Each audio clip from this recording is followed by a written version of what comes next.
Hey, good morning. It is Monday. Listen, we're diving into the gifts that God gives us to support one another, to lift each other up. Out of the scripture, Romans 12:8, it talks about if it is giving, right? If this is your gift, because we're talking about all kinds of gifts, right?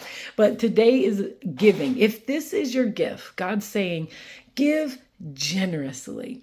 There is a beautiful story about a widow in the Bible in 1 Kings chapter 17. If you have time to read it, the widow of Zarephath, right? In this time of famine, okay, she gave her last bit of flour and oil to this prophet, okay, that God sent to her because he knew that she had a need. And it wasn't just the need, right, to live in that season.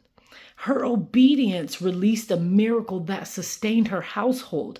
Now, when it says sustained, listen, she obeyed God by serving this man of God, right?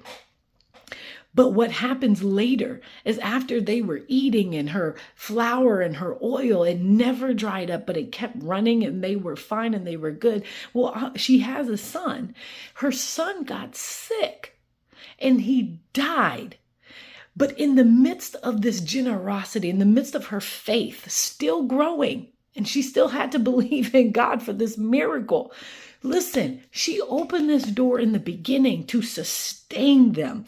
That means what happened is when her son got sick and he died, the prophet took the son and offered him to God, prayed for him, brought the son back to the mother alive, y'all. She opened the door of faith to serve a man of God. And in return, her son lived. My God, the gift that keeps on giving. It is so much more than money. It's a heart posture of generosity, right? People with these gifts, though, they see needs and joyfully are able to meet them.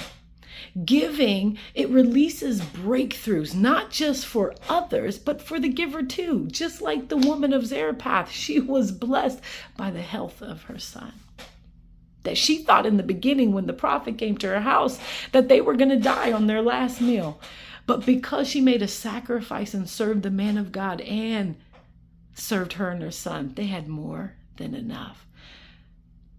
But the thing about the gifts is that we've been talking about this, they can be misused.